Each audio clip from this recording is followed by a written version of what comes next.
What's good, Camp Folk? It's your boy Dom. We're back again with another cigar review. Today, we're diving into the Buttery popcorn by Nomad Cigars. This is the XQ version, meaning extra quality. So we'll see what this boutique blend has to offer. Y'all stay tuned.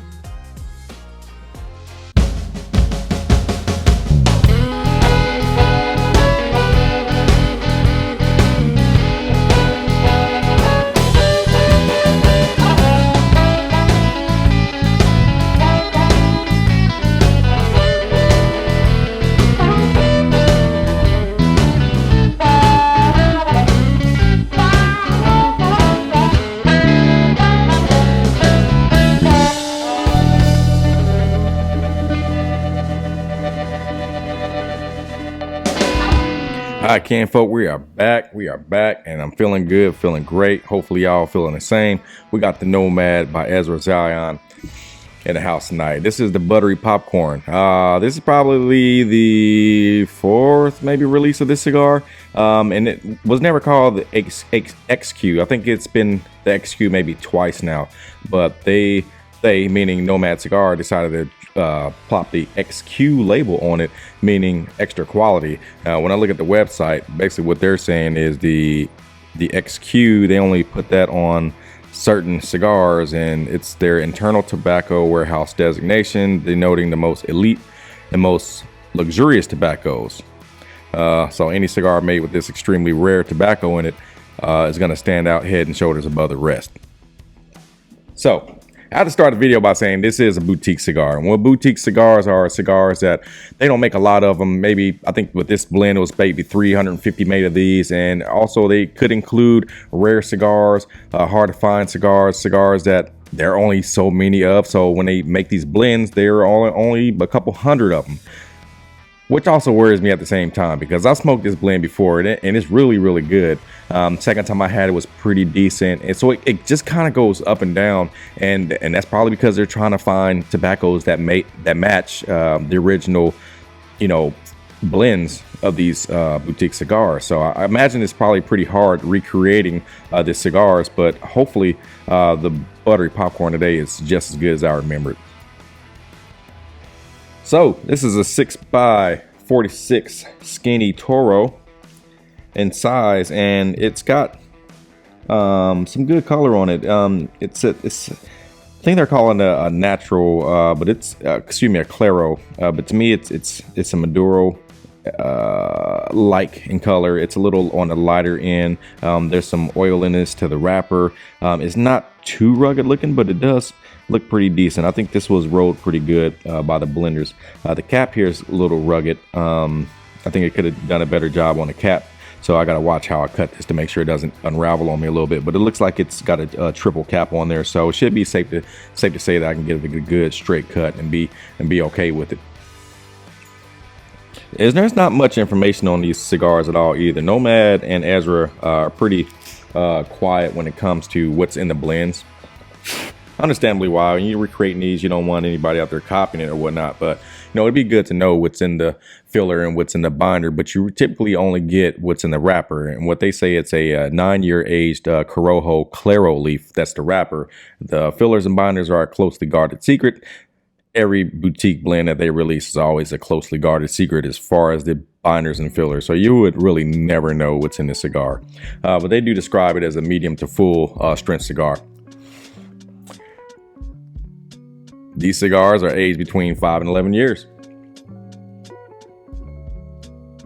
Really digging the draw right now. Pretty easy draw, not too restrictive at all. And again, like I said, with that cap there, it's a little bit that came off, but the fact that they triple capped that saved it, and it's pretty cool knowing that it's not going to unravel on me, because y'all know I can't stand that. I'll be interested to see, this will be the first time I'm actually writing notes with this cigar too. But when you go to the Nomad Ezra side or Ezra Zion side, you can see that each blend that they have, they I don't know who does this, but whoever it is, they got a pristine palate, because they go through the first, second, and third of the cigar, and they write down what nuances they're getting out of the cigar. It's like, for instance, with this cigar, first third, they're saying, hey, butter, heavy cream, white pepper, toasted and salty, almonds, cocoa, cinnamon stick, vanilla bean, cake frosting. and they said the retro hell burns like a mother. So I'll be interested to see if I pick up any of that. Remember, taste is subjective. So I'm going in with that, and I'm going in with to figure out what I can taste when I smoke this cigar. Am not pairing this today with the new Crown Royal Blackberry flavored whiskey, y'all.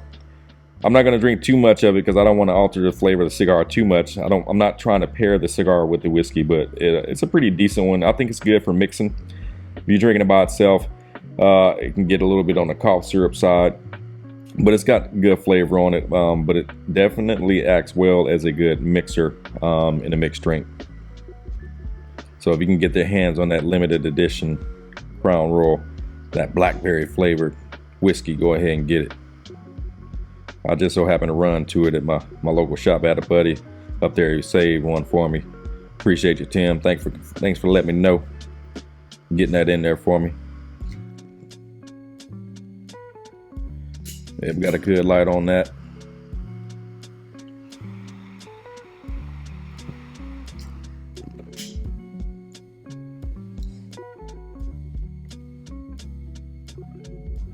Man, wow. Okay, that's gonna take me a minute to really describe what I'm tasting here. First off, the smoke output is wonderful. Not restrictive. I'm getting tons of smoke output. The flavors are pretty bold out the jumps, coming in at a medium full, no doubt.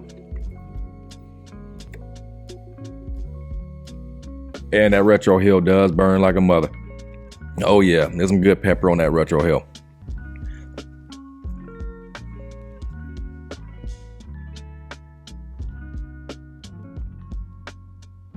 And some toasty notes on there. When the first time I smoked this cigar, and I wondered why do they call it the buttery popcorn. I think that was when I was really getting into boutique blends and wondering why they named them as such. And I like to tell people when I'm tasting cigars, how you taste the cigar is really what reminds you of the flavor you're getting from the cigar. So while I'm smoking a cigar, I like to think of what flavors are going across my palate. What does it remind me of? And the first time I smoked the buttery popcorn, and right now as I'm smoking the buttery popcorn, it reminds you of having a tub of popcorn, and that when you swallow the popcorn, it's no longer in your mouth, and you get that roasted corn taste. That's right on the palate, and it just lingers there. And I was like, wow, I see exactly why they call it that. So yeah, that's so crazy. I just really wish they would release what's in that binder and filler, what makes it taste like that. But you do get those toasted, roasted corn nuances on your palate.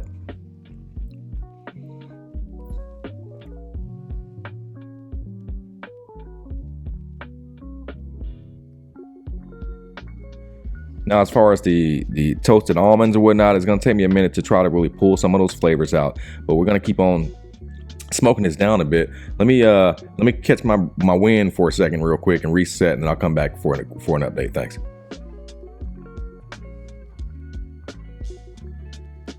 Man, that is interesting. Okay, so let me tell you something.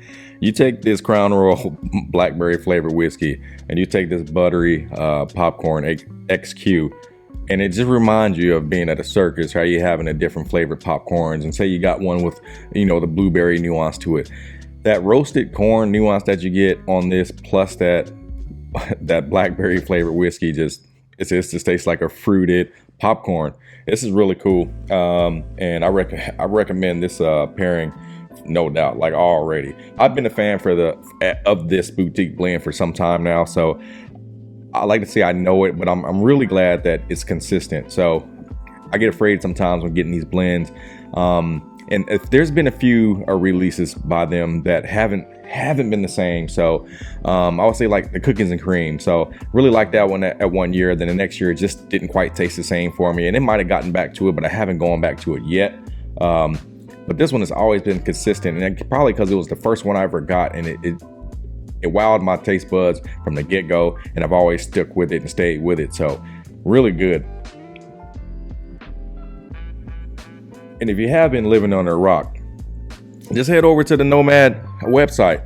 You can see all the specific blends and that they carry. But important thing to know about the blends is whether you go to the Ezra Zion site or whether you go to Nomad site, as these blends don't last forever. You need to get on their text groups or their email groups, and then that way when these blends come out, you'll be the first to know. You get the email or you get the text, and then you go buy it, because there's certain blends they're only making 350, they're only making 400 or so, and they go within hours.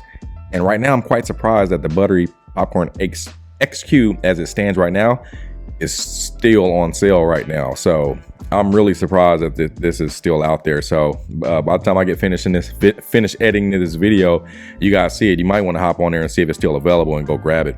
A package of 5 would run you about $49.95, depending if you want a pack of 10, pack of 5, I believe, or a pack of 20, which is sold out right now actually. But really cool thing is they have a cigar club too, the Nomad and Friends Club, $39.95 starting out, where they will send you 1, 2, 3, 4, 5 sticks, and these are not only their blends but blends of other manufacturers too, mainly boutique blends. So you'll get some from Ezra, you get some from Nomad, you'll get some drops from probably Drew Estate actually is on here too, so that's pretty neat. Yeah, so a good one to get. There's also the Ezra Zion blending sessions, which are starting off at $29.95. Well, they'll send you a bundle of unlabeled boutique blends that have been in experimental phases. They may not have passed some taste sessions, and they just decided to just sell them to us. So they're still really good cigars in there that I've come across, that I've smoked, and then you're never ever going to be able to get it again, because they're just so random, the ones that they send you. They're not all the same. So you'll just pick one, and they'll just send you, a bundle of various unbanded cigars. Pretty cool. But yeah, head on over to the site, man. I'm not paid by Ezra or Nomad. I'm just a fan. I like their blend. So yeah, you guys just check it out on your own time.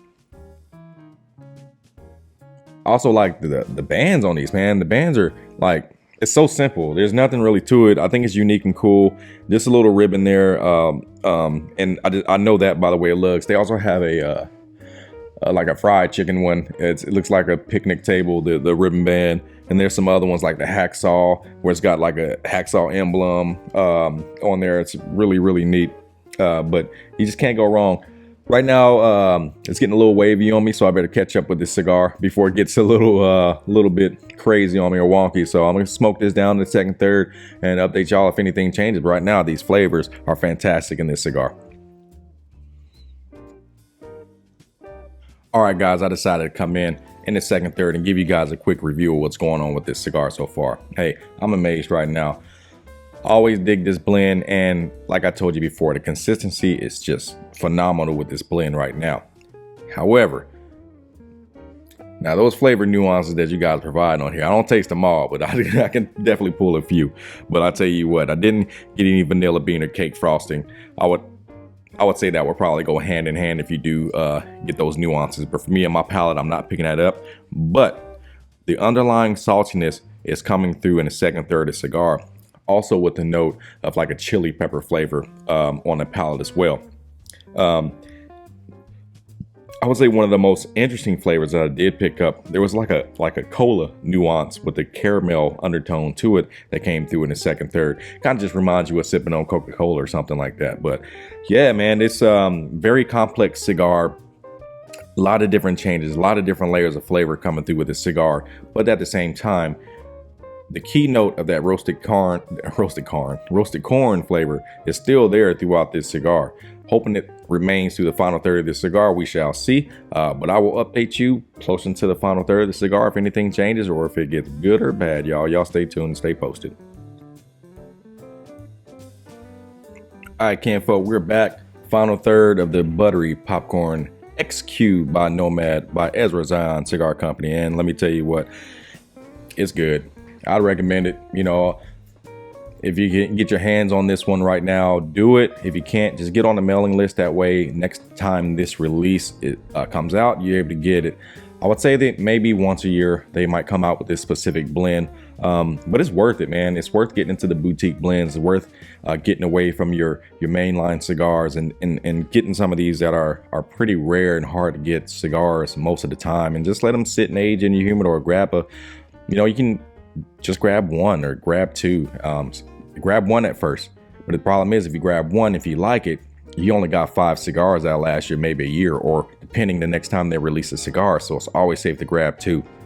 But the flavors been phenomenal. They've gone up and down. The roasted corn flavor has pretty much stayed constant. It's getting a little stronger towards the end of the cigar. As expected, you get your coffee, your medium roast coffee notes come through. There was some chocolate notes that came through as well. And there was that chili pepper nuance and some cedar that shined through in this cigar. But other than that, burn line was okay. Not too wavy, but it did fix itself. These are new cigars. I've only had them for about a couple days. So normally I would let them sit for a little while before I smoke them, let them get acclimated. But hey, I couldn't wait. So I got into it. And sometimes you have those issues, but it's been good, man. It's been good. The appearance, I gave it a 9. Construction, I gave it an 8 because I did have some issues with the cap there, coming off there, but nothing too bad. And of course, the waviness. But the flavor, I gave it a 10. It's really good, y'all. A value for the money, of course, a 10. 5 cigars for about $40 or so. That's really good, especially with a boutique blend that you can't get every single day. So overall rating on the Kindred leaf scale, we gave it a 9.2, y'all. So I'm going to end this cigar here. It's a wonderful pairing, unpairing with the Crown Royal Blackberry flavored whiskey with this buttery popcorn XQ cigar, y'all. I'm going to enjoy this cigar down to the nub. We'll see you in the next Kindred leaf review. Y'all be kind to one another, be kindred in the leaf. Y'all let me know what y'all think of this cigar, if you got it or not. Let me know down in the comment section below. Please like and subscribe, y'all, if y'all like what I'm doing. If y'all don't like what I'm doing, let me know that too, and I'll try to change it accordingly. If it fits the needs of what I'm trying to do. Y'all keep it easy. We'll see you next time.